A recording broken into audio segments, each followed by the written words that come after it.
Hey, it's Rick here, and welcome back to Humaning for 2026. Here we are. I've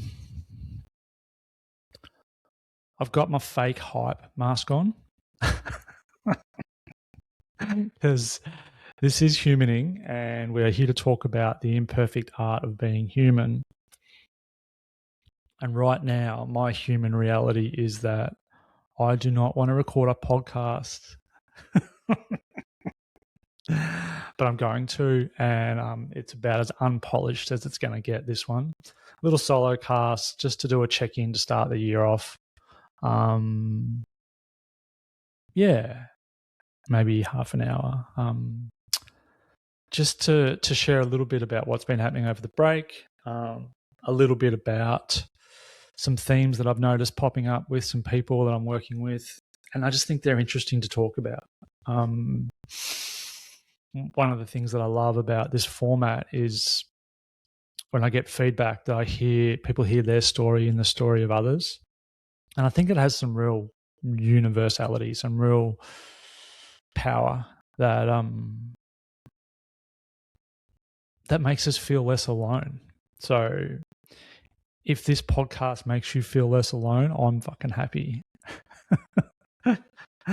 Let's do a little check-in, and I'm going to make it real quick because I don't want to gibber on.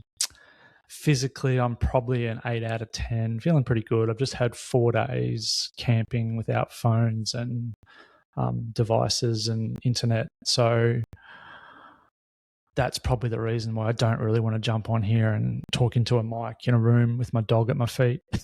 Because I've just been enjoying being present for the last 4 days. So physically feel rested, a little bit sunburnt, but got back into surfing over the break, so that's felt really good. Emotionally feeling really calm, really connected with Joe. We kind of got some time by ourselves for the first time for a while. So that feels really good and necessary and simple. Yeah, so that's good. And then mental, probably, I don't know, an 8 or a 9. Like, I think aside from like some can't be asked attitude, mentally feeling engaged and really excited to think about what this year can bring. And it's kind of one of the themes that I want to talk about today is this idea of control versus uncertainty. It's one of the things that's popped up quite a bit lately, but I'll come back to that because I think that might be the part where we can pose some questions to you, and you can think about how both of those things benefit you and how we potentially over-index to one and miss out on the other. And so we'll have a little bit of a chat about that a bit later. But yeah, overall from the check-in, like I'm feeling good. I'm feeling a bit insular. I really enjoyed going away and not taking photos and not being on my phone and not thinking about, I could use that for fucking Instagram. It's just not my natural state to do that. So I really enjoyed getting back to just being present. It was a really nice reminder, and it's also, I'm kind of okay feeling a bit clunky coming back because it's a good sign. And I think before we went away last weekend, one of the things that was really true for me was I just felt really, what's the word, maybe overexposed online. I felt like I'd done a block of about 6 weeks on social media and podcasts and just putting myself out there. And I felt a bit, I don't know if overexposed is the right word, but my system's just not used to that amount of like public exposure. And like, I have like 500 people that follow my Instagram, and like let's not be delusional that, the world's seeing my stuff. But nevertheless, it's been really interesting to notice what it's been like this time around jumping on social media and noticing quite a large lack of fear around what other people think about what I put out. So that's been pretty nice. I've enjoyed that. And it's also meant that I had a pretty good run with like just popping stuff up and whatever was kind of alive in the moment. Didn't put too much planning and stuff into it. And that was kind of before Christmas. Then after Christmas, coming back and having the break. And I think one of the realities of any small business owner is that you have to create your own business. Like you have to create your own marketing, clients, service, all of it. Like that's, for me, that's part of the joy. But it's that moment when you first come back on day one in 2026 and it's like, all right, here we go. Got to start. And I knew some of the things were locked in. Like I knew my coaching was locked in. I knew Men's Circle was locked in. I knew our Melbourne group was unofficially locked in. And my study was locked in. So I knew the bulk of it was done, but there was a couple of different ideas that were floating around. And I'm not sure you've noticed, but I do love just running with an idea. So I had I guess part of the reason that I've been active on social media the selfish part is it's really helped me think about what I do, who I do it with, what do I even do, and that's been really helpful in giving me clarity around just how I show up as a coach or a facilitator or whatever the fuck people call me or don't call me, show up on podcasts or whatever. But that little process with social media and a few cool conversations with chat, really made it quite easy to work out what really lights me up with the work that I do. And I think when I really got to the core of it, it was really, I love working with people who have done some work before and kind of know themselves at a either basic to intermediate level, and but are still getting a bit tripped over by repeating patterns. And I think this whole repeating pattern thing it's been really present. Like I did the quiz last year and a few other things, and it's been a really present part of my work. And I think over the break, I got to kind of work out why that fucking matters to me. Why take time to look back at our patterns and to map them and to work out how to work with them differently. I feel like that's at the core of change. And I'm going to be all over the shop here, so just stay with me. But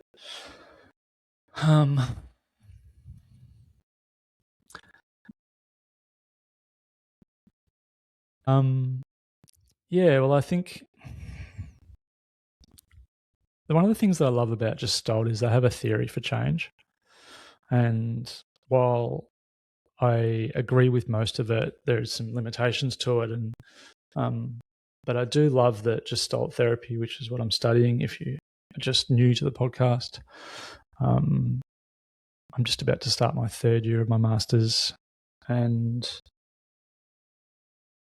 the theory of change is a paradox in Gestalt, and it essentially states that we cannot fully change until we embrace and accept who we are. So change cannot occur when we're trying to be someone that we're not. And it sounds so fucking simplistic, but the more work I do with people and the more work how I apply this to myself and this concept of acceptance over, self-rejection or self-abandonment or turning your back on yourself, whatever you want to say, is at the core of what I believe to be the change process. And even saying that out loud just feels a bit naff. Like, who am I to say that? But I guess I'm qualified in my own experience, and this concept of kind of deep personal acceptance being the gateway for change has felt really, not only felt, is really fucking true for me. And part of that was kind of tested over the holidays, and I was asked to be on a podcast in December, and the podcast was called Behind the Smile. And the premise of the podcast was that you submitted a photo of you smiling at some stage in your life. And the first part of the podcast was you telling the story of that time and what was behind the smile. So what was really happening that the smile was masking. Heads up, like fucking great. Great theme for a podcast, just to jump in with that. So anyway, my friend Ash, she asked me to be on the podcast. And I'm like, cool. And I was like, okay,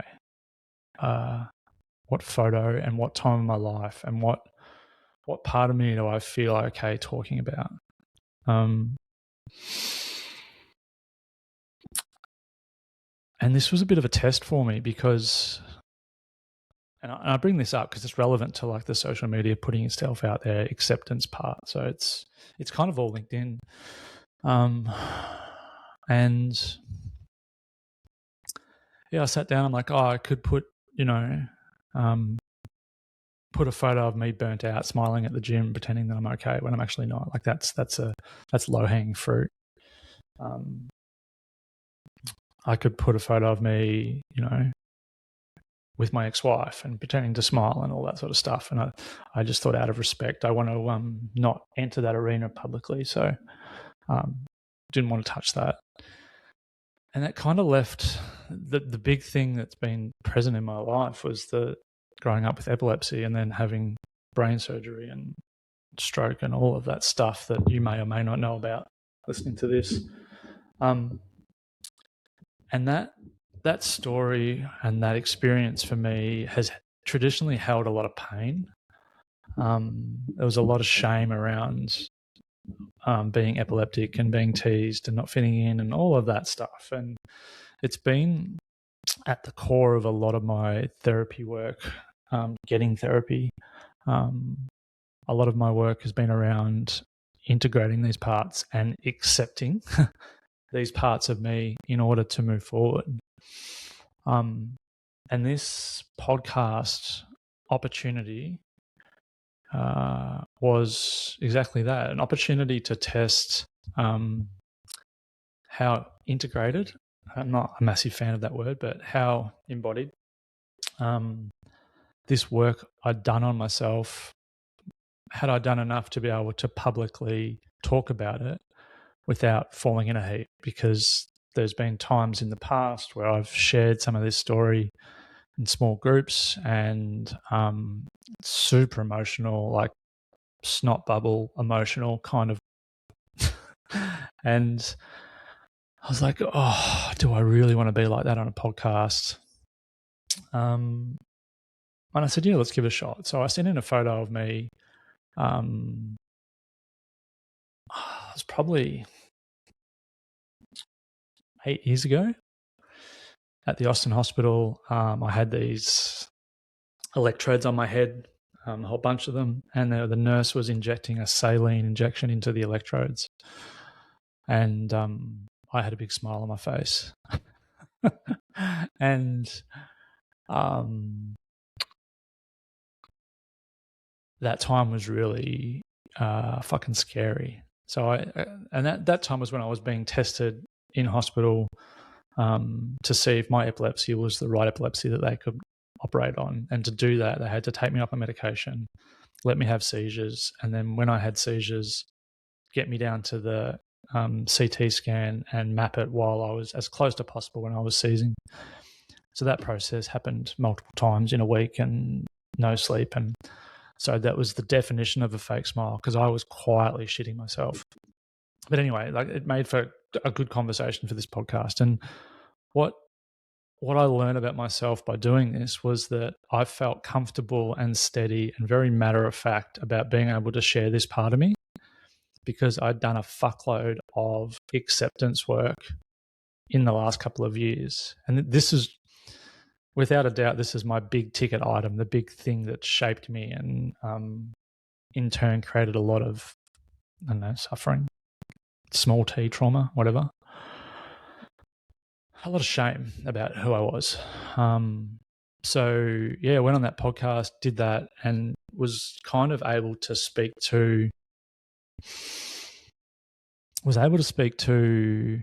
my epilepsy and the experience in a way that felt really steady. And got off that podcast and I was like, fuck, that's a step in a big direction for me. And that, to me, is kind of a living example of acceptance of self being the catalyst for change.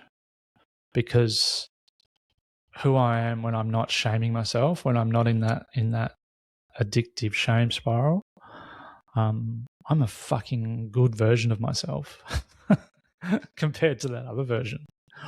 And what I've learned is that started with acceptance. So, Gestalt's theory of change is at the core of that. And what this got me thinking, coming back to repeating patterns, because I am gibbering a little bit, but just roll with me.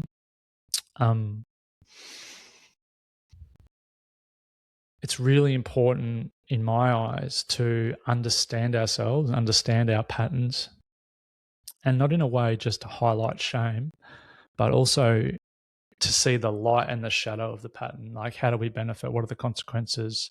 And even what superpowers do we get from that pattern?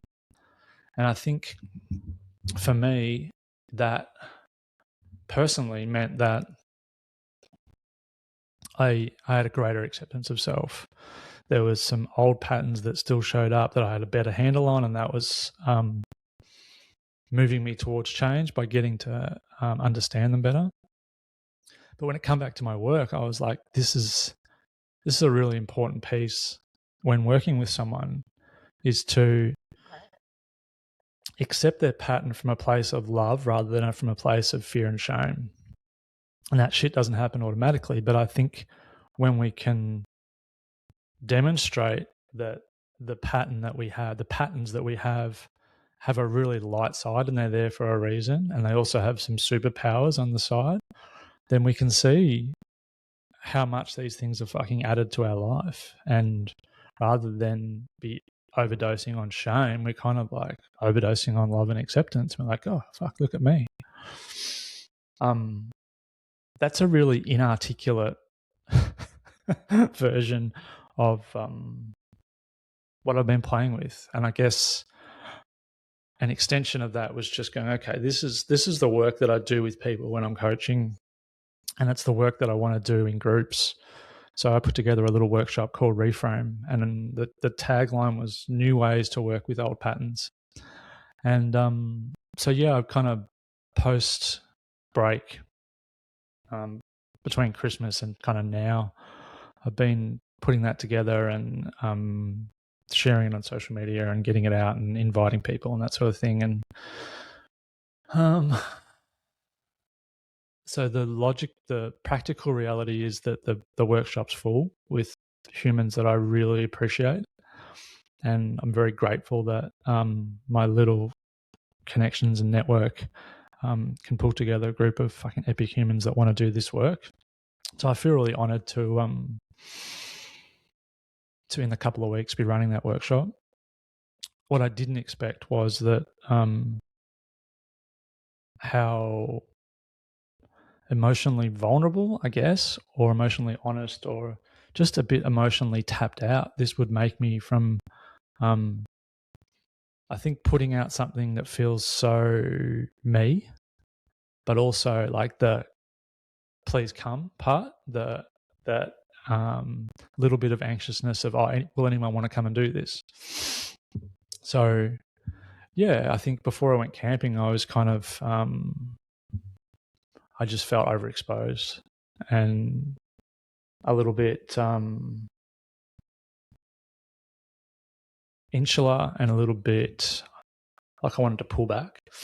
So that's been my little bit of humaning for January. And then I think coming back, going camping was exactly what the doctor ordered. So that happened really organically. And I started surfing and just getting back to, I used to camp a lot and just reactivating some older parts of me that I really love. And felt good, felt really good. And to do it with Joe felt great. And so that brings us to today. And I had all these, that little bit of residual overexposure is still there. Like I don't really want to be on social media right now. I may or may not post something about this, but yeah, there was just I was grateful that the people that wanted to come to this thing and do this work had said yes, and we've got a great group of people. So that's exciting. That's happening in 2 weeks at the stables. So kind of super excited to check out that venue. It's very unique. It's got a very cool vibe, and hopefully I get to run and Joe get to do a lot more stuff there if it goes well. So that's that. The other thing that's been popping up a little bit, if I make it less about me, which is hard on a solo podcast, is just this inner tension that I've noticed with a whole bunch of clients I've been working with around, at this time of year, the tension between control and uncertainty.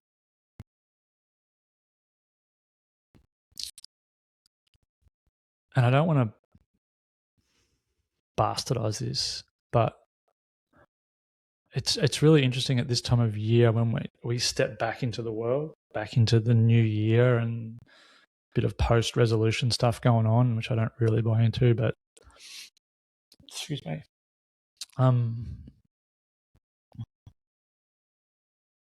The automatic need to control. And when I say control, sometimes people get a bit can be a bit triggering or a bit of resistance there about that term. It's like I was speaking to a client yesterday and they're like, I'm not a control freak. Sorry, last week. I'm not a control freak. I'm not saying that control freak, that you benefit from some control.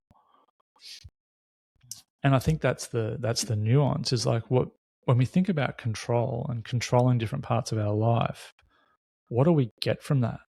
You know, like what do we get from pushing hard, making shit happen, and trying to control our outcomes, you know?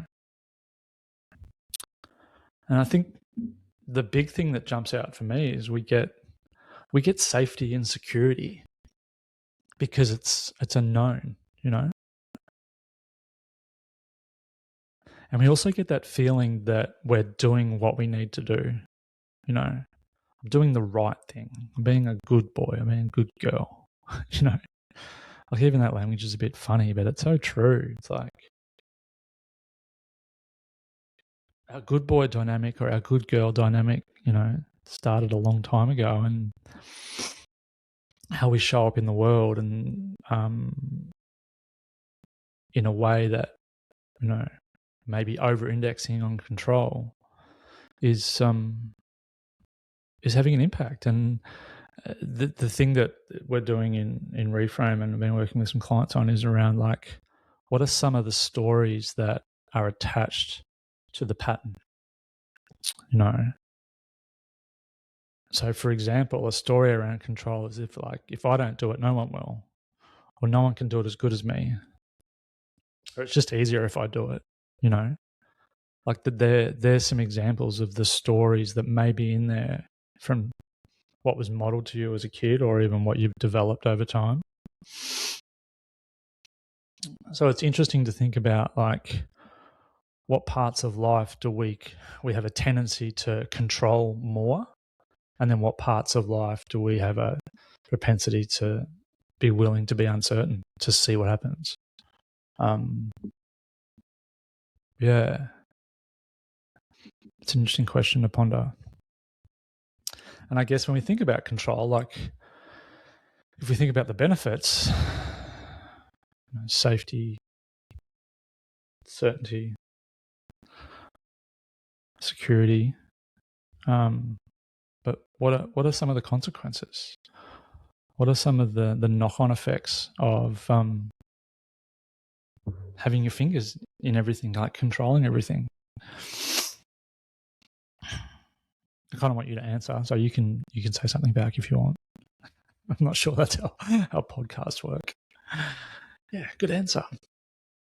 But if I think about myself, like some of the consequences, and I'm even thinking just about camping, right? Like we've just been camping, and camping's my jam. I fucking love it, and I kind of like doing things my way when we're camping, as in like, you know, how to set up the tent and how to get the kitchen organized and all of that stuff. I notice that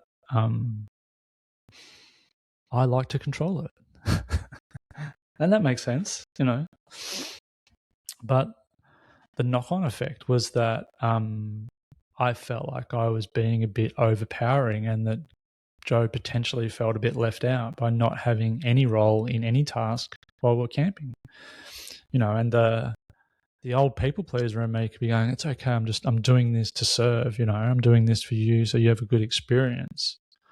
But if I'm really honest, there's something in there around like I wanted to control because there's a story in there that my way is better. Fuck. So that's just an example, you know. And so the knock-on effect could be potentially disconnection, some resentment, not being valued from the other person. Yeah, there's a few different ones that are floating around there. And then, you know, if I use the example of just continuing with camping, and then I think after a day or two, I kind of picked up that I was being a bit over the top, and we could laugh about it. So it's kind of a fun example. But then when Joe had some suggestions about what to do or when or what, like, I was like, cool, let's do it that way. And I didn't die, you know. I got to challenge that little bit of control and just go with the flow, and have a willingness to be uncertain. And the funny thing was that when I let go of that control, her way was actually really fucking good, and some stuff happened that I couldn't imagine because of the ideas that she had about like different things about timing and stuff. So that's a really like meat and two veg example, but I'm sure there's parts in your life, especially over this Christmas break and then getting back into routine and that sort of stuff, where you just fucking want to do it your way. And then the funny thing about control is that because it's unknown, it's a place where we don't grow. And that's the paradox, right? So the paradox is that the control part feels safe, feels secure, feels certain, you know. But on the other side, the uncertainty, it gives us the relief of not having to control everything, gives us some freedom, and it gives us the opportunity for growth, to learn something new. And it's a really interesting paradox, because often we can't grow until we step out of our control, our comfort. But our comfort is so reassuring because it's safe and stable. And so this control versus uncertainty is such a beautiful dance. And I think some of the stuff that I've been working with clients over the last week or so has been around the idea of experimentation, of bringing an experimental mindset to some of the old patterns.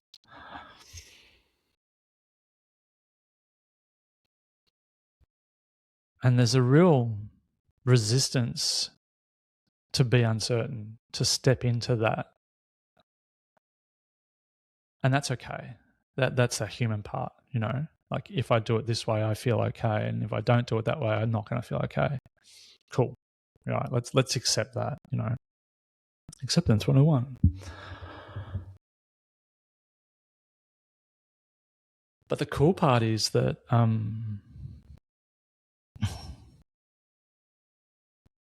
new shit can unfold that we do not expect, that we do not know, and it can only unfold when we have a willingness to be uncertain. That we're not micromanaging every part of the transaction.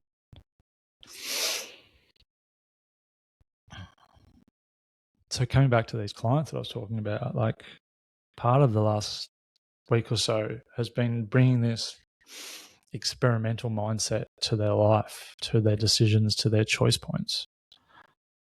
And what if we take an imperfect step in a different direction and just fucking see what happens?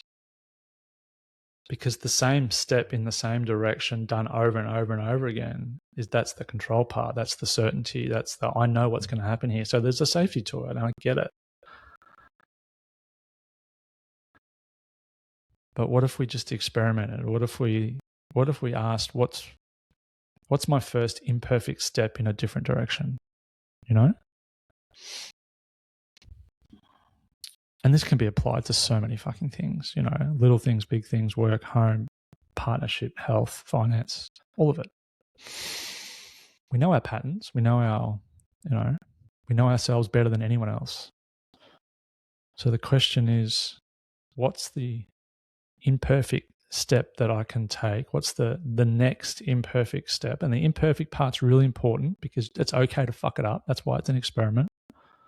What's the next imperfect step that I can take in a new direction, not the same as how I've done it previously?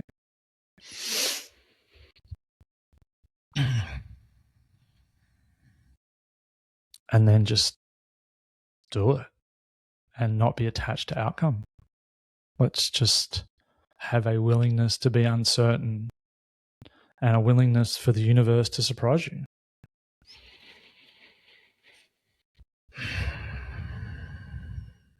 And knowing that there's going to be a little bit of fear and trepidation in the new. That's okay. But also there's a knowing that whatever happens is just data. You're getting data back. No, and that's a really interesting way to look at it because it takes away the right or wrong, good or bad, black or white, you know. It's just data. Oh, this step led to that, and that made me feel this. Cool. Now we've got a new response going on.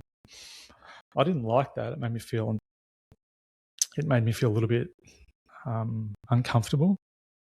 Next time I'm going to do it slightly different. I'm not going to do it at all. I'm going to do a different choice point, you know. But it's data. You don't get data in the certainty. You don't get data in the control. You get the same.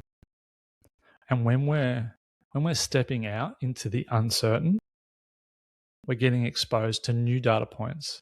And new data points is growth, right? Let me tell you a fucking cool story. Sorry.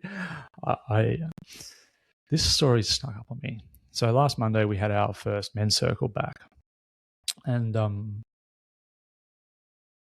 I love our men. I just love being in that space with them, and there's just honesty, and it's I'm really blessed that it's part of my life. And anyway, so part of the first week, the first session was we just did a really simple partner exercise, and it was speak to your partner around like what repeating patterns did you notice snuck back in over the break. So that was the first exchange. So they both shared that. And then the second part of the question was how did you notice, or what did you notice around how you worked with that pattern differently to how you would have in the past? So that question is around signposting. It's around how did you notice how you did it differently? And that second part of compared to how you would have done it in the past. So they shared with their partner, and then we came back to a group and we we all shared what we noticed. So I didn't really care about what pattern it was. I cared more about like what was done differently, what was done in a new way, what was done quicker, what was done with less impact. And each man had a different story and a different version. But for each man, we then asked, like, what was the knock-on effect of that choice point? What was the downstream impact? And for some, it was fucking huge. In fact, for most of them, it was huge, because it was often, if it was the same pattern, that would be going back into fear and shame, a little bit of depression, flatness. The critic pops up, like those shitty patterns, you know. So what the downstream effects of doing something differently in the pattern meant that they avoided that cycle, and then that meant that they were resourced enough to step into something new, whether it was a connection with a partner, whether it was work, whether it's, and all these little downstream effects, they went around the whole room. And just from these little small choice points, there was all this downstream impact of beautiful shit, you know, like stuff that matters. And it really brought it home that these little choice points, they may seem really small in the time and quite challenging because they're outside the default, they're outside the autopilot. But that little choice point, that little imperfect step, can have a fucking huge difference downstream. And I was just blown away by all the stories of like what it meant, what was the impact to that little choice point. And that's kind of, yeah, what we're talking about here between control and uncertainty. So I guess my question for you is like, what area of your life feels safe enough to step into a little bit of uncertainty? You know, where is the less control and more openness, more uncertainty needed? And what could be the potential downstream effects of that? You know, obviously there's the inner dialogue, the inner being with yourself, but there's also what's the knock-on effect to those around you, to your workplace, to your, you know, kids, whatever. So yeah, just have a think about where can I lean into life with a little bit more experimentation and a little bit more uncertainty, and see what pops up. Cool. I've just looked up and realized that it's like 38 minutes in, and I was just going to make this half an hour, but that's okay. Yeah, that's our starting point for 2026. Have a little dance with the paradox of control versus uncertainty.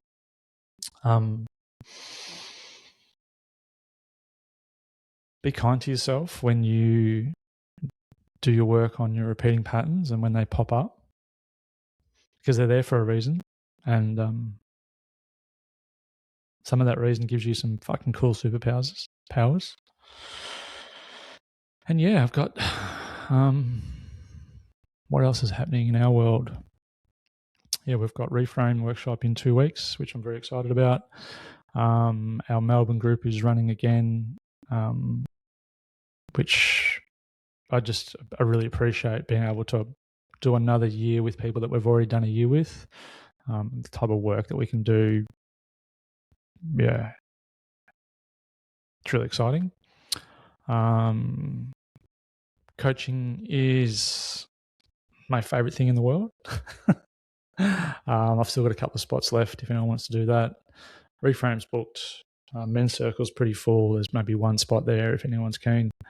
And our Making Space program's booked. So work-wise, things are pretty exciting, getting to work with a whole bunch of really fucking cool humans and co-pilot. And the podcast, we're back now. And this week I'm recording another conversation, our first conversation for the year with Katia, and she was on last year. And I've got a few. In fact, I'll be honest, I've not put much thought into the podcast, other than the fact that the idea of humaning is growing for me, and I feel like it's representative of a lot of the work that I do, because I think that acceptance piece swings back in. And I think the more we can accept our humanness, the less we beat ourselves up. So, yeah, aside from digging the fact that it's already called humaning, I haven't really put much logistical thought into what it looks like, other than more conversations like this where we're just honest and we talk about our human experience and the light and the shadow of it, and under the guise that it makes our travels a little lighter and a little bit more enjoyable, and allows us to lean into growth a little bit. So thank you for coming along for the ride. You don't understand how much I appreciate every listen that this podcast get, or anything that I put out into the world. I really do appreciate the time and effort that goes into listening to this stuff. And I'm blown away by it. So thank you. More to come. Have a great week, and we'll see you soon.